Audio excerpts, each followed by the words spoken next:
Bonjour et très heureux de commencer ce cycle des esprits libres et des vidéos des esprits libres. Et j'ai choisi pour ouvrir ce cycle de vous parler de la démocratie, bien sûr, et de la démocratie politique et de la démocratie économique. La démocratie politique avec d'abord des considérations sur ce qu'est la Ve République et comment passer à une Sixième République et pourquoi une Sixième République. Et la démocratie économique en vous parlant du revenu citoyen, de la mise en place du revenu citoyen et de cette nécessité d'établir une démocratie économique accompagnant la démocratie politique. Alors, tout d'abord, quelques considérations sur ce qu'est la Ve République. Est-elle une démocratie? Et qu'est-ce qu'une démocratie? À mes yeux, pour qu'un système politique soit qualifié de démocratie, il faut qu'il puisse représenter les majorités, bien sûr, représenter les minorités également, et permettre les alternances. Bon, chacun est représenté, on peut alterner, il y a démocratie. Qu'est donc la Ve République? Eh bien, la Ve République, ce n'est pas une démocratie participative. Cela se serait si c'était le cas.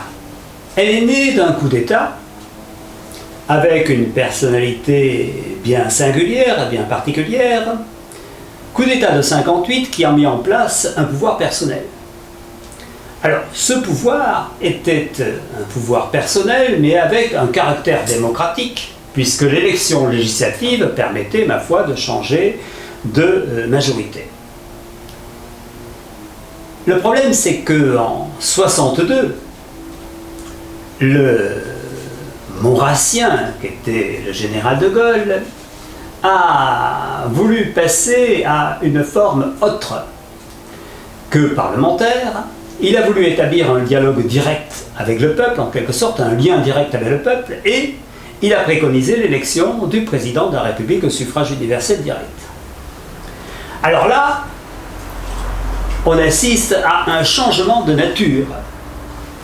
La démocratie parlementaire devient une monarchie constitutionnelle, comme l'a très bien analysé Maurice Duverger, un excellent professeur de droit constitutionnel. Pierre Mendès France s'était opposé déjà à la Constitution de 58, car le parlementarisme était atteint dans sa souveraineté déjà et le pouvoir personnel était affirmé. Mais à partir de 62, les choses s'aggravent considérablement. Lorsque vous avez une élection d'un président de la République au suffrage universel direct, qu'est-ce que vous faites? Eh bien, vous conférez à un seul individu une légitimité supérieure à la légitimité de toute l'Assemblée nationale. Que représente un député? Un 585e du pouvoir de la personnalité que vous avez élue au poste de président de la République. Le peuple français a fait la révolution. Pourquoi? Pour qu'il n'y ait rien au-dessus de son Assemblée nationale. L'Assemblée nationale, c'est ce qui incarne la volonté du peuple, le pouvoir du peuple, par le peuple, pour le peuple. S'il y a une légitimité au-dessus de cette Assemblée nationale, vous perdez ce caractère de démocratie parlementaire. Et l'élection présidentielle nous donne une monarchie. C'est-à-dire que vous donnez à un seul une légitimité supérieure à votre Assemblée nationale. Alors, vous perdez l'élément républicain. Vous passez à un élément monarchiste. Bon. La monarchie constitutionnelle s'est établie donc en 62 et elle a été critiquée par François Mitterrand. Il a appelé ça le coup d'État permanent dans son excellent pamphlet contre la Ve République. Mais hélas, arrivé au pouvoir, évidemment, il a lui-même repris toute la pratique, toute la tradition, toute la configuration monarchiste. Et il a interdit que l'on republie son document, son pamphlet, le coup d'État permanent. Donc, pour critiquer la Ve République, on s'appuie évidemment sur les constitutionnalistes, on s'appuie sur les politiques, on s'inscrit dans la lignée de Mendès France. Et c'est un point important. À partir de là, deux gauches existent. La gauche mendésiste, celle qui refusera toujours la Ve République, et puis la gauche mitterrandienne, celle qui va se rallier à la Ve République. Pour nous, Esprit Libre, le dernier homme de gauche à ce niveau, c'est Pierre Mendès France. Et depuis, tout ce qui s'est rallié à la Ve République est cinquiémiste, c'est-à-dire partisan de la monarchie présidentialiste, de la monarchie républicaine d'abord, présidentialiste ensuite. Car en effet, il y a eu un pas franchi par ces hommes de gauche, en particulier par Lionel Jospin, dans la dégénérescence de la Ve République. En 2001, il y a eu deux phénomènes de la part de Lionel Jospin. Premièrement, on a ramené au quinquennat le mandat du président pour l'aligner sur le mandat législatif. Et deuxième chose, on a inversé le calendrier républicain. En 2002, qu'est-ce qui aurait dû se passer normalement? Eh bien, l'élection législative, notre élection qui devrait être l'élection reine, précédait l'élection présidentielle. Et il y a eu inversion du calendrier. Lionel Jospin s'est appuyé sur Chirac, sur Bayrou, sur tout le monde, sur Rocard, qui l'a rebêté après, sur toutes les forces politiques, évidemment de droite. Et à l'intérieur de la majorité de la gauche plurielle, les Verts n'en ont pas fait, alors qu'ils étaient hostiles, n'en ont pas fait un casus belli, et Lionel Jospin a pu inverser le calendrier républicain. Ce que je veux dire, c'est que depuis 1962 jusqu'à 2002, il subsistait dans la monarchie républicaine, il subsistait un élément démocratique, c'était l'élection législative qui, éloignée de la présidentielle, permettait au peuple de changer de majorité. L'élection législative était autonome, en quelque sorte. On pouvait changer de majorité en cours de mandat présidentiel. Et on obtenait des cohabitations. Alors évidemment, ce n'était pas très satisfaisant parce que c'est comme si, à bord du bateau, on avait deux capitaines, un voulant aller dans un sens et l'autre dans l'autre. Mais c'était quand même la subsistance d'une certaine autonomie de l'élection législative, c'est-à-dire un certain respect du parlementarisme. Avec l'inversion du calendrier républicain, c'est différent. L'élection législative arrive 3 semaines après l'élection présidentielle. Alors, elle n'est plus qu'une avalisation. Elle n'est plus qu'une élection dépendante de l'élection présidentielle. On va à la législative pour renforcer encore le pouvoir du président. Pourquoi? Parce qu'on vient lui donner une majorité parlementaire, tout simplement. Alors non seulement ce président est un véritable monarque élu, mais en plus, 15 jours après, 3 semaines après, on lui offre le cadeau d'une assemblée à sa botte. Donc on a un super monarque. On est donc passé en 2001 de la monarchie constitutionnelle à la monarchie présidentialiste. L'élection législative n'existe plus dans son autonomie. Le peuple n'est plus dans la lignée des Lumières, dans la lignée révolutionnaire avec un tel système. Cette Ve République est simplement inscrite dans la lignée de nos monarchies françaises. Bon. Naturellement, les esprits libres sont, et ils sont pratiquement les seuls, à vouloir veulent remettre en question l'élection du président de la République au suffrage universel direct. La plupart de nos démocraties européennes ne connaissent pas cette élection monarchiste. Connaissez-vous le président allemand? Connaissez-vous le président italien? président autrichien, on sait qu'il est vert, mais enfin, c'est parce qu'il y avait cette fameuse candidature de l'extrême droite, donc on en a entendu un peu parler. Mais la reine d'Angleterre n'a pas de pouvoir, le roi d'Espagne non plus. En réalité, la France a cette singularité d'avoir deux têtes à l'exécutif, un président et un premier ministre, et c'est une fort mauvaise chose. Pourquoi? Parce que d'abord c'est un doublon, ce sont des frais. L'Élysée, Matignon, tout ça coûte fort cher. Il y a ensuite une concurrence évidente qui s'établit entre ces deux personnalités. On se souvient bien sûr de Pompidou et de Chaban-Delmas, on se souvient de Jacques Chirac et de Pompidou, Chaban-Delmas, de Chirac et de Giscard d'Estaing, de Mitterrand, Rocard, n'en parlons pas, évidemment des cohabitations avec Mitterrand et Balladur, etc. Enfin, les cohabitations existent à l'intérieur même d'un propre camp, exemple Mitterrand-Chirac, ou quand il s'agit d'une véritable cohabitation, mais maintenant elles ne sont plus possibles puisque la législative vient avaliser. Donc, par rapport à ce constat, que nous sommes dans une monarchie présidentialiste, on doit en tirer une conclusion grave. C'est que la Ve République n'est pas une démocratie, et encore moins une démocratie représentative, et en aucun cas le pouvoir du peuple par le peuple pour le peuple. Il nous faut opposer à ça un autre concept. Un concept, dans la lignée de Mendès France, qui est un concept que je nommerai un concept de démocratie vivante. Qu'est-ce que la démocratie vivante proposée par les esprits libres? Eh bien, c'est une démocratie représentative et c'est une démocratie parlementaire. Il est très important de considérer que la Ve République n'est pas une démocratie.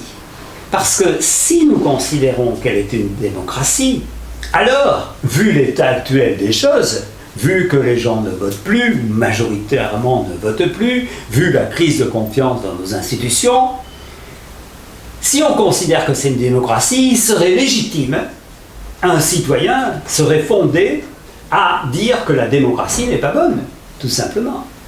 Si l'on considère que la démocratie, que la Ve République est une démocratie représentative, alors ça veut dire que la démocratie représentative n'est pas bonne. Alors moi, je vous dis, ressaisissons-nous. Si nous voulons défendre la démocratie représentative, ce que j'appelle moi la démocratie vivante, il faut d'abord condamner la Ve République, dire celle-ci n'est pas la démocratie, et donc ne jetez pas le bébé avec l'eau du bain, ne rejetez pas le parlementarisme, ne rejetez pas la démocratie représentative, rejetez simplement cette Ve République qui n'est qu'une démonarchie, si l'on veut formuler un nouveau concept. Une démonarchie, un mélange de monarchie constitutionnelle dégénérant à monarchie présidentialiste.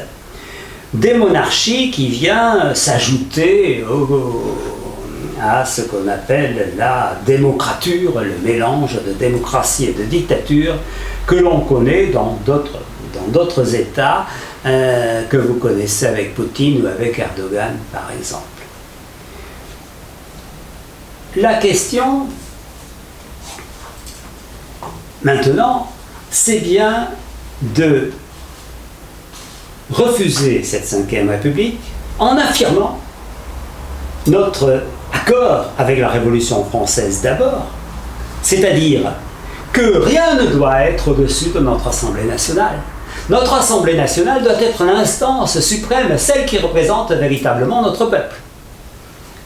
Et donc, refus de l'élection monarchiste. Premier point.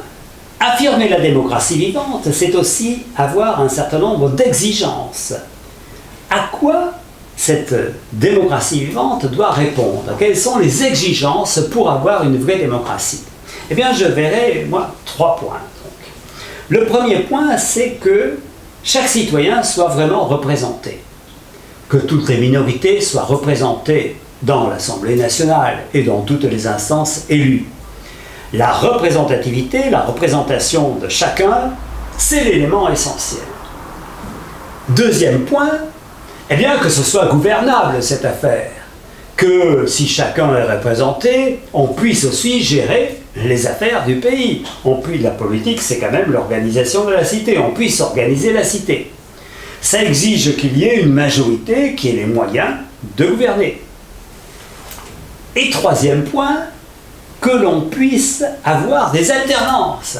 C'est-à-dire, si l'on n'est pas satisfait de la majorité, eh bien, ma foi, on peut en changer. On peut changer de majorité. On peut conférer à un autre groupe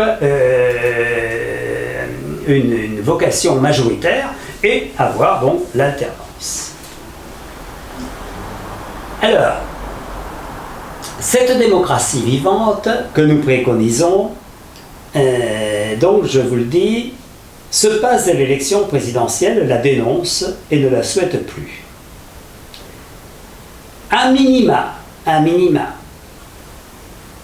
nous pourrions transiger sur une élection présidentielle qui, si elle subsistait encore un peu, devrait être à minima faite le même jour que l'élection législative, de façon à ce qu'elle ne vienne pas la précéder, c'est-à-dire la court-circuiter. Et à minima également, nous pourrions faire comme concession que ce soit au scrutin préférentiel que se fasse élection présidentielle.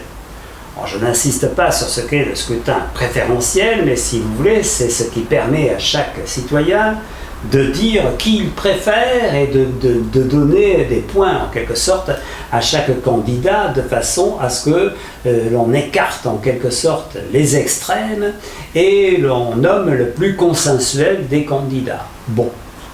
Ça, ce sont des concessions que l'on pourrait faire dans un premier temps, mais notre point de vue fondamental à nous, Esprit Libre, c'est que l'élection du président de la République au suffrage universel doit disparaître et que le président doit être un simple arbitre nommé par le Congrès. Je vous dirai ce que devient le Congrès dans notre proposition de démocratie vivante, et qui serait un simple arbitre et qui pourrait être le président du Conseil constitutionnel, dont on reverrait évidemment les modalités d'élection, mais le président du Conseil constitutionnel serait un excellent président de la République, évidemment, dans la tradition que nous avons de ce Conseil constitutionnel. Il vérifierait la constitutionnalité des lois et il aurait simplement pour mission d'appeler le chef de la majorité parlementaire à former son gouvernement. Bon. Voilà donc cette première proposition, suppression de l'élection présidentielle. Maintenant, élection législative. Bon, selon quel mode de scrutin? Parce que c'est bien ce qui est décisif.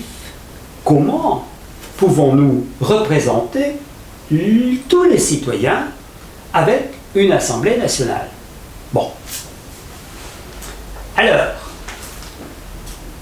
notre concept de démocratie vivante, à nous, Esprit Libre, voudrait d'abord faire un premier acte. C'est réconcilier ce qu'était la démocratie athénienne, dont le bon Castoriadis nous a beaucoup parlé, avec notre démocratie contemporaine. La démocratie athénienne procédait au tirage au sort. Eh bien, je crois qu'il faut retenir, pour une part, cette sortition, ce tirage au sort. Mais surtout pas, comme certains le voudraient, en remplaçant tout simplement notre élection démocratique actuelle par le tirage au sort, sans autre forme de procès. Et nous n'aurions plus à proprement parler de démocratie politique, mais nous aurions une sortition. Bon. Non. Mais néanmoins, la proposition que je vous fais, la proposition que font les esprits libres, c'est que chaque assemblée élue, conseil municipal, conseil régional, assemblée nationale, soit doublée d'une assemblée tirée au sort parmi les citoyens. Dans une ville, vous avez un conseil municipal, qui serait le conseil municipal élu comme aujourd'hui, et à côté, il y aurait le même nombre de conseillers tirés au sort. Ce serait le conseil citoyen, forme de conseillisme contemporain en quelque sorte. Ce conseil citoyen aurait comme fonction, eh bien, la fonction que notre Sénat aujourd'hui a par rapport à notre Assemblée nationale. Il reverrait en deuxième lecture toutes les délibérations de l'Assemblée, que ce soit l'Assemblée nationale, que ce soit le Conseil régional ou que ce soit le Conseil municipal. Il étudierait donc tous les délibérés, il aurait recours aux experts et donc il se prononcerait, il renverrait toutes ses conclusions, toutes ses réflexions à l'Assemblée élue qui, elle, aurait le pouvoir décisionnel et qui aurait le dernier mot. Évidemment, en dernière analyse. Donc, si vous voulez, on ne remet pas en question la démocratie, où il y a une majorité, une minorité, où la majorité prend ses responsabilités, comme aujourd'hui, mais on modère un peu cette démocratie avec un conseil citoyen qui, dans les communes, dans les régions et au niveau de l'État, donne son point de vue. Ce conseil citoyen remplace les référendums, évidemment, puisque c'est une consultation permanente du peuple, par le peuple, pour le peuple. Conseil citoyen. Deuxième élément, le vote obligatoire. Le vote obligatoire est l'inscription automatique sur les listes électorales du lieu d'habitation. Parce que ce n'est pas du tout le cas, c'est loin d'être le cas aujourd'hui. La reconnaissance du vote blanc. Mais pas n'importe quelle reconnaissance, une reconnaissance approfondie du vote blanc. D'abord, la reconnaissance du vote blanc dans les sondages, que les sondages soient obligés de dire quel est le pourcentage de vote blanc exprimé dans ce sondage. Deuxièmement, la représentation du vote blanc. Et c'est une idée, une proposition originale des esprits libres. Nous souhaitons que les votes blancs soient représentés dans les assemblées élues au prorata du vote blanc. Si vous avez dans une ville 10% de vote blanc, eh bien, il y aura 10% de citoyens qui entreront au conseil municipal élu, donc, qui seront tirés au sort parmi ces votes blancs. C'est-à-dire que le vote blanc sera représenté dans les assemblées élues, et je ne parle plus du conseil citoyen qui lui est entièrement tiré au sort. Bon. On va me dire, mais comment vous faites pour représenter les votes blancs? Eh bien, c'est assez simple. Lorsque l'on va voter et que l'on veut voter blanc, on aurait deux possibilités. Soit de déposer un bulletin blanc, simplement, soit de déposer un bulletin blanc avec son numéro de carte d'électeur. À ce moment-là, au moment du dépouillement, les bulletins blancs, tout blancs, seraient posés d'un côté et les bulletins avec un numéro de carte d'électeur seraient posés de l'autre. Et au moment du dépouillement, eh bien, s'il y a 20% de vote blanc, on va choisir 20% d'élus par tirage au sort parmi les gens qui se sont portés candidats, qui ont laissé leur numéro de carte d'électeur. Et donc, on aura des représentants citoyens tirés au sort qui représenteront les votes blancs parmi ceux qui ont voté blanc. Alors évidemment, vous voyez que là, vous avez une représentation vraiment renforcée du peuple. Le peuple est vraiment bien représenté. Pourquoi? D'abord, il est représenté par ses élus. Les minorités, les majorités dans l'Assemblée, quelles qu'elles soient, sont là. Mais même ceux qui ont refusé tout ce qu'on leur proposait, les votes blancs, ils sont aussi représentés dans l'Assemblée d'élus par des tirés au sort parmi ceux qui ont voté blanc. Bon, très bien. Et deuxième sécurité, deuxième représentation, indépendamment de l'Assemblée d'élus, vous avez le Conseil citoyen entièrement tiré au sort. C'est donc une représentation maximale du peuple. Bon. Maintenant, ça justifie évidemment le vote obligatoire. Alors, on appelle vote obligatoire, mais en réalité, ce n'est qu'une incitation fiscale au vote. C'est-à-dire celui qui persiste à ne pas vouloir voter, à ne pas vouloir accomplir son devoir électoral, eh bien, ma foi, il aurait une retenue sur son revenu citoyen, par exemple, un montant à fixer, 50 €, 100 €, que sais-je, et à ce moment-là, voilà, il n'aurait pas de sanction autre que cette sanction financière. C'est normal, il ne fait pas ce travail-là, eh bien, il n'est pas payé pour faire ce travail. Voilà, bon. Donc, c'est pas tout à fait un vote obligatoire, mais c'est une incitation fiscale au vote. Alors, maintenant, quel mode de scrutin retenons-nous? Bon. Vous avez, en gros, dans notre tradition, deux modes de scrutin dont l'on parle toujours. C'est le scrutin majoritaire que nous vivons aujourd'hui, que nous subissons aujourd'hui en France, et puis le scrutin proportionnel que les oppositions nous proposent souvent.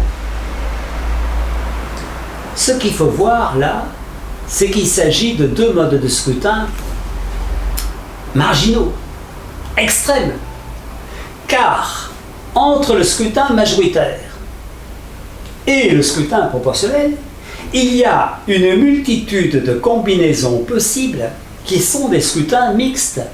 Mi-majoritaire, mi-proportionnel, tiers majoritaire, deux tiers proportionnel, tiers proportionnel, deux tiers majoritaire, dose de proportionnel à 5, 10, 15, 20, 30, 40%, 80%, que sais-je, etc. Donc il ne faut pas que nous raisonnions sur le mode de scrutin avec en tête deux scrutins possibles simplement, le majoritaire et le proportionnel. Il faut voir qu'il nous faut choisir entre tous les scrutins possibles qui vont du majoritaire au proportionnel, et que ces deux scrutins-là ne sont que des extrêmes, ne sont que des extrémismes qui s'expriment. Bon. À ce propos, la droite française est toujours très très amusante sur ce mode de scrutin. Quand on leur dit, mais vous n'êtes pas pour la proportionnelle, alors. Ah non, la proportionnelle c'est l'instabilité. Ouais. Et s'il y a une prime majoritaire?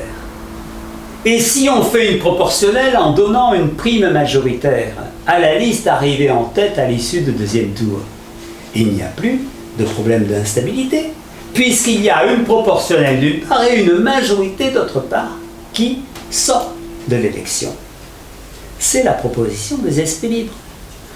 Ce que nous proposons, c'est un scrutin proportionnel large, 80% de proportionnel. Bon. Mais nous proposons qu'il y ait un correctif majoritaire, 20% des élus accordés à la liste, à la coalition, arrivée en tête à l'issue du deuxième tour de scrutin. Et à ce moment-là, vous avez une assemblée qui représente toutes les minorités, à partir de 2%, mais vous avez une assemblée qui dégage une majorité, c'est-à-dire qui permet la gestion de la cité, l'organisation de la cité. Bon. Vous avez en quelque sorte les avantages de la proportionnelle sans les inconvénients de l'instabilité possible de la proportionnelle que nous avons connue avec la 4e République, évidemment, et il faut en tenir compte. Bon. Donc, dans notre concept de démocratie vivante, nous retenons un scrutin mixte, proportionnel, paritaire, à correctif majoritaire. Qu'est-ce à dire? Eh bien, nous représentons le plus largement possible toutes les minorités. À partir de 2%, elles sont représentées, elles ont des représentants dans l'Assemblée élue. Nous avons également une parité femmes-hommes dans l'Assemblée. C'est donc un scrutin proportionnel, c'est donc un scrutin paritaire. proportionnel le plus large possible. 80% des élus le sont à la proportionnelle, intégrale, d'une certaine façon, pour 80%. Mais nous rajoutons un correctif majoritaire qui permettra à ce système de fonctionner, c'est-à-dire de garantir une majorité. 20% des élus seront attribués à la liste arrivée en tête à l'issue du deuxième tour de scrutin, ce qui lui permettra de former une majorité gouvernementale, de gouverner. Évidemment, ce système permet les alternances très facilement, puisque au prochain scrutin, on pourra conférer à une autre minorité ce caractère de majorité. C'est un point important d'ailleurs que cette critique du concept de majorité. En réalité, pour nous, Esprit Libre, il n'y a pas la gouvernance de la majorité sur les minorités.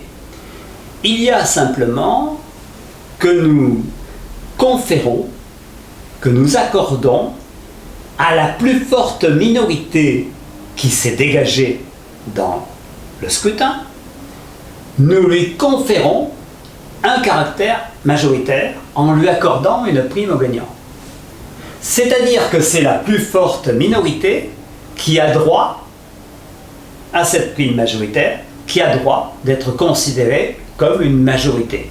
Mais elle ne doit pas considérer qu'elle est la vraie majorité. La majorité n'a pas à exercer une quelconque dictature sur la minorité. Mais la plus forte minorité, oui, on peut lui reconnaître la possibilité de gouverner. Donc ça, c'est un point important dans ce qu'est la majorité, ce qu'est la minorité dans une démocratie. Bon. Alors, comment peut s'opérer maintenant ce scrutin mixte, paritaire, à correctif majoritaire?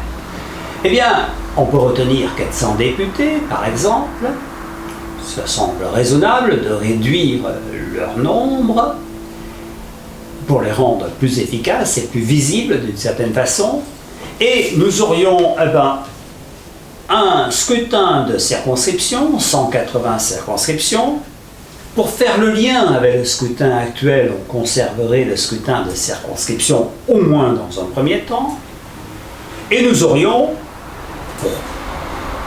pour aller vers la proportionnelle, donc 180 députés élus à la proportionnelle intégrale. Bon, très bien. Étant entendu que ces 180 députés seraient distribués en termes correctifs du scrutin majoritaire. De sorte que le scrutin majoritaire dans chaque circonscription et la distribution proportionnelle de listes arriveraient à 80% d'élus à la proportionnelle intégrale. Et ensuite, au deuxième tour de scrutin, les listes pourraient fusionner entre les deux tours, naturellement, et la coalition arrivée en tête, la liste arrivée en tête au deuxième tour de scrutin, aurait donc une prime au gagnant, aurait 20%, 40 élus, qui seraient attribués donc à la liste arrivée en tête du deuxième tour de scrutin. Donc, bon. L'avantage de ce scrutin mixte, proportionnel, à correctif majoritaire, sur le scrutin majoritaire actuel. Eh bien, le scrutin majoritaire actuel ne représente pas les minorités. Et ce n'est pas avec une dose de proportionnel qu'on les représentera mieux. Ça, c'est se moquer du monde. Le scrutin majoritaire est une véritable dictature des majorités, avec des ancrages locaux qui sont permanents, et beaucoup de citoyens qui n'ont même pas besoin de se déplacer parce qu'ils sont définitivement dans une circonscription marquée à gauche ou marquée à droite, et donc ça n'a que très très peu d'intérêt. Le scrutin majoritaire favorise l'alternance des deux partis du système, jusqu'à présent du PS et des Républicains. Bon, c'est perturbé aujourd'hui par l'essoufflement absolu du système et l'arrivée de la République en marche, mais ce scrutin va toujours vers le bipartisme, en fait, et favorise le bipartisme. Et il continuera à le faire ultérieurement s'il persiste. Quant au scrutin proportionnel intégral, il est source d'instabilité, bien évidemment, mais surtout, ce qui est grave, c'est qu'avec le scrutin proportionnel intégral, avec le proportionnalisme intégral, vous avez, à l'issue du scrutin, eh bien, en général, pas de majorité, bien évidemment. On a vu ça dernièrement encore en Espagne, on a vu ça pendant des années en Italie, on a vu ça sous la 4ème République, donc pas de majorité. Ce qui permet aux minorités, aux petits groupes, centristes, écologistes, que sais-je, moi charnières, extrême droite, extrême gauche, de faire la pluie et le beau temps, de se vendre au plus offrant. Et donc, les électeurs sont allés voter pour tel ou tel, et à l'issue du scrutin, proportionnel intégral, ils ne savent pas du tout à quelle sauce ils vont être mangés, à quelle sauce ils vont être gouvernés, et ce sont les petits groupes charnières qui se vendent au plus offrant et qui forment la coalition. Allez, tiens, c'est avec la droite qu'on va s'allier, allez, tiens, non, c'est avec la gauche, etc. On fait la pluie et le beau temps, on se vend au plus offrant. Vous voyez à quelle corruption on peut arriver avec un tel système, à quelle instabilité. En plus, c'est le chantage permanent, puisqu'il suffit d'un déplacement de très peu de députés pour changer, pour renverser une majorité. Et donc, tous les députés peuvent facilement se vendre à ce moment-là, menacés de démission, menacés de trahison, et changer comme ça les majorités, renverser les gouvernements. Bon. Ce n'est pas un scrutin sérieux qui permet une démocratie vivante. Donc la proportionnelle intégrale, elle est toujours préconisée par les groupes extrémistes qui ont intérêt à l'instabilité, parce qu'ils savent que s'il y a une instabilité qui s'établit, demain on aura besoin d'un régime autoritaire. Et donc les fascistes d'une part, les néo-fascistes d'autre part, les rouges et les bruns ont toujours intérêt à ce qu'il y ait le maximum de bazar pour en tirer profit et pour installer un régime autoritaire, pour qu'on appelle vite un régime autoritaire pour établir l'ordre. Bon, ce n'est pas évidemment notre tasse de thé, et il serait très très grave de préconiser la proportionnelle intégrale. Bon. La proportionnelle intégrale pourra peut-être être envisagée si après un long processus de mise en place de la proportionnelle, avec une éducation populaire, avec une aptitude aux coalitions, à la discussion entre majorité et minorité, enfin bref, quand notre démocratie sera devenue vraiment une démocratie vivante, on pourra peut-être envisager d'aller vers des expériences de démocratie, de proportionnelle intégrale. Ce sera à voir, à étudier, mais ultérieurement, après un processus démocratique relativement long. Voilà. C'est vrai que ce qui se passe en Suisse peut être considéré comme intéressant de ce point de vue, où l'on a des gouvernements qui sont également élus à la proportionnelle intégrale, si vous voulez, et où on retrouve toutes les sensibilités de l'opinion, y compris même dans le gouvernement. Bon, alors ça, c'est vrai que c'est une expérience dont il faut tenir compte, mais ce n'est pas celle que nous retenons dans notre expérience d'aujourd'hui, parce qu'il nous faut considérer ce qu'est l'état actuel de notre tradition française, de notre système actuel de 5e République, et il nous faut prendre des mesures qui, en aucun cas, ne nous mènent à une quelconque instabilité, puisque, vous le voyez bien, les extrêmes guettent tout de même, et sont là, prêts à nous proposer un régime autoritaire, à la Poutine, à la Erdogan, à la Chavez, à la Maduro, et ils sont tout à fait vendeurs. Et bon, nous ne sommes pas preneurs. Donc la raison nous pousse à ce scrutin mixte, proportionnel, paritaire, c'est un point essentiel, paritaire, et à ce correctif majoritaire. L'avantage, c'est quoi? C'est que lorsque vous allez voter pour le premier tour, vous avez deux bulletins. Un bulletin pour votre circonscription et un bulletin pour la liste nationale que vous avez choisie. Bon, notez que les listes nationales, l'élection pourrait se faire au vote préférentiel aussi, c'est-à-dire que vous pourriez très bien donner 3 points à la liste que vous préférez, 2 points à la liste que vous placez en second, 1 point à la troisième liste, et éventuellement même 1 point éliminatoire pour une liste qui ne vous convient pas. Pourquoi pas? On pourrait parfaitement peaufiner le choix proportionnel dans ce sens, pour répondre au mieux aux désirs des citoyens qui votent, des votants.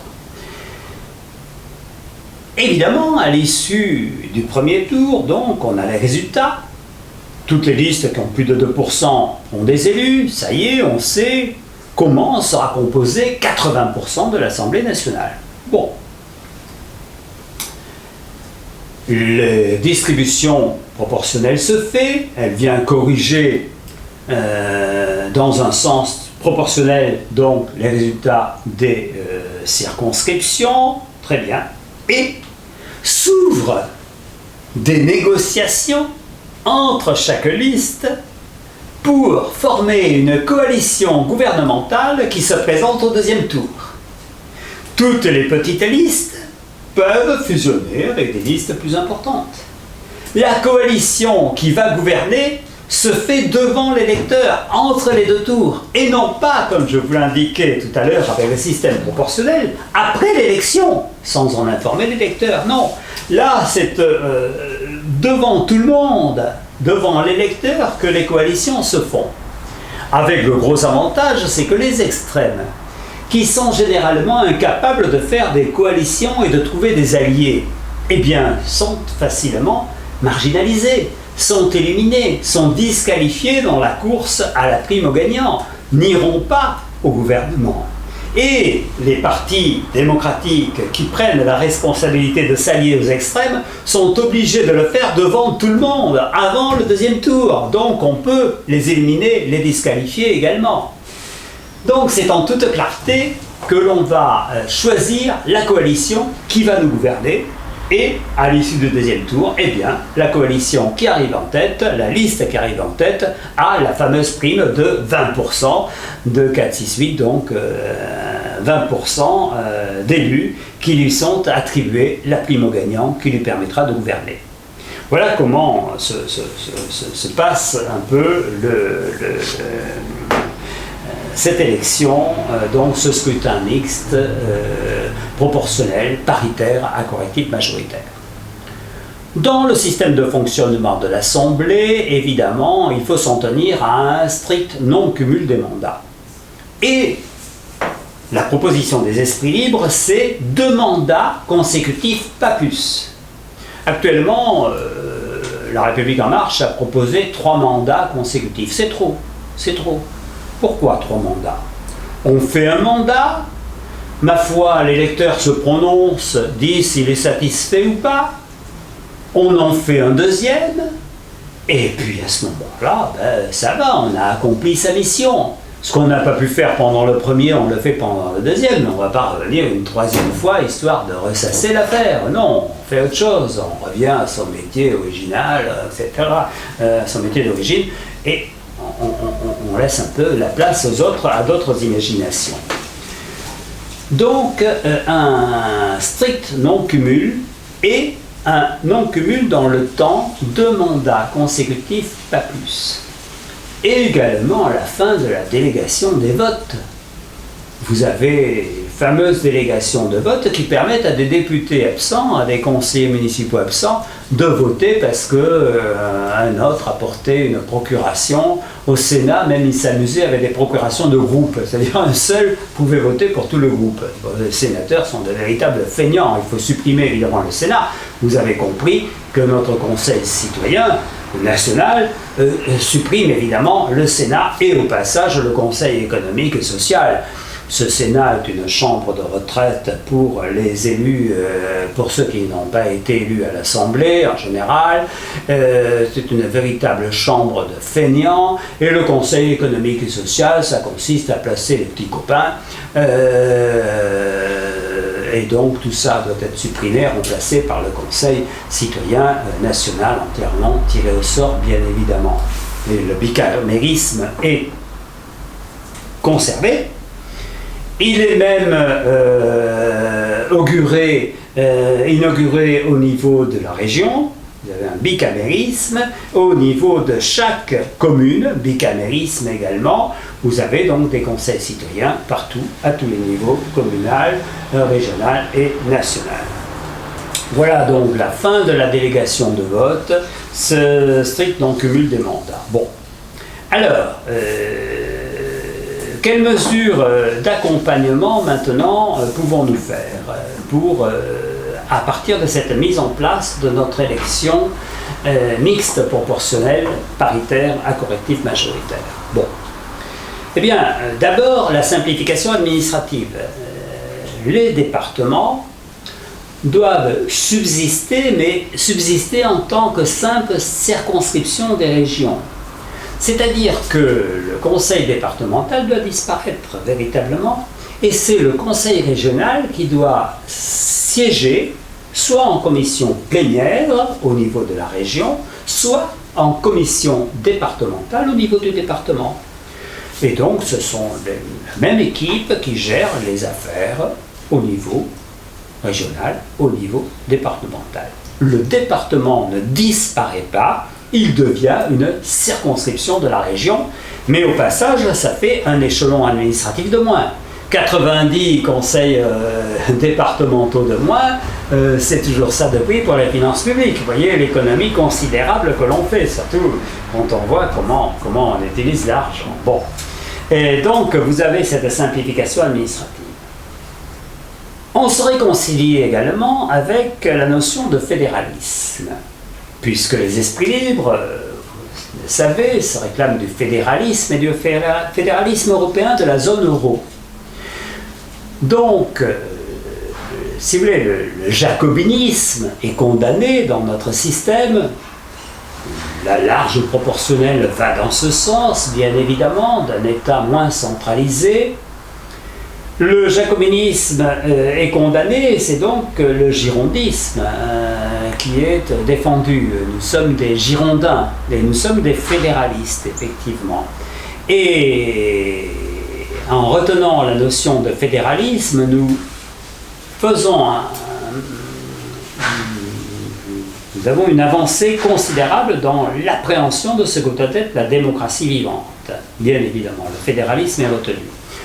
Il faudra revenir à cette notion de souverainisme d'ailleurs. Bon, je ne le ferai pas dans cette conférence-là.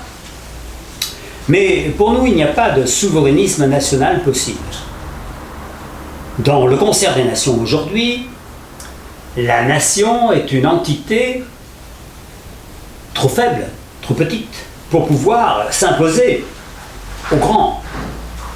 Vous n'opposez pas une simple nation, un Portugal, une Autriche, une France même, à l'ensemble indien, chinois, russe, américain. Non, ça c'est une illusion. Il nous faut une entité supérieure qui est une dimension internationale. Eh bien, c'est le fédéralisme au niveau de la zone euro. C'est-à-dire une Europe à plusieurs vitesses, non pas l'Europe à 28, mais une Europe à 28 d'une part, un cercle démocratique, et à l'intérieur de cette Europe à 28, un cercle fédéral autour de l'axe France-Allemagne, autour des pays fondateurs, et sans l'Angleterre effectivement, et un cercle qui soit fédéré, et qui exprime un souverainisme européen. Oui au souverainisme, oui, mais au seul souverainisme possible, le souverainisme européen, alors que le souverainisme national n'est qu'une illusion. En un mot, les nationalistes sont des traîtres à la nation, sont des traîtres à la patrie, parce qu'ils ne nous proposent pas notre véritable souveraineté, qui est la souveraineté de la zone euro, la souveraineté européenne. Bon. Ça, c'était en aparté, mais disons, c'est vrai que c'est un accompagnement de notre vision générale de la démocratie vivante. Alors, vous avez retenu que non seulement notre démocratie vivante réconciliait la démocratie athénienne et la démocratie française, d'une part. C'est la proposition de 6e République que nous faisons. Et c'est une démocratie représentative. Ce n'est pas le contraire de la démocratie représentative que sont d'une part la démocratie directe et d'autre part la démocratie référendaire. Et je voudrais maintenant critiquer ces deux systèmes, démocratie directe et démocratie référendaire. Bon, je voudrais terminer donc avec cette proposition de 6e République, de démocratie vivante que nous faisons en tant qu'esprit libre.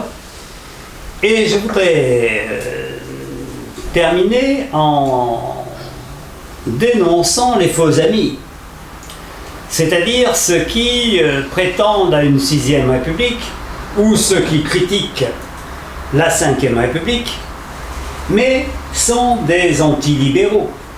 Alors je ne leur reproche pas d'être des antilibéraux du point de vue économique, mais le problème c'est qu'ils proposent également un antilibéralisme politique. Or nous, Esprit Libre, si nous dénonçons le néolibéralisme et certaines formes du libéralisme économique, nous revendiquons hautement le libéralisme politique. C'est notre tradition. Le libéralisme politique, c'est la gauche, tout simplement. Et sans le libéralisme politique, il n'y a pas de gauche possible, pas de gauche authentique, en tout cas à notre point de vue. Donc, il ne s'agit pas de critiquer la 5e République en jetant le bébé avec l'eau du bain et en critiquant le libéralisme politique. Il ne s'agit pas non plus de remplacer la démocratie actuelle par la sortition. On vit de tout et on met à la place un tirage au sort. Non, ce n'est pas notre conception. Il ne s'agit pas non plus d'écouter les sirènes de ceux qui réclament la démocratie référendaire. C'est le slogan fasciste « Vos idées sont les nôtres ». Vous savez, le slogan de la Front National. Et on gouverne par référendum. Non. Le référendum est toujours une duperie. C'est toujours une façon pour le pouvoir de court-circuiter la véritable démocratie, le processus démocratique, les échelons intermédiaires. Ça permet d'établir un lien direct entre le duce et le peuple. Ils inventent toujours une notion de peuple à leur convenance et ils gouvernent au nom du peuple qu'ils ont inventé. C'est une théologie. Le référendum est toujours choisi, c'est un moment choisi par le pouvoir, qui introduit une fracture irrémédiable dans l'opinion que l'on oblige à répondre par oui ou par non. C'est un véritable manichéisme politique.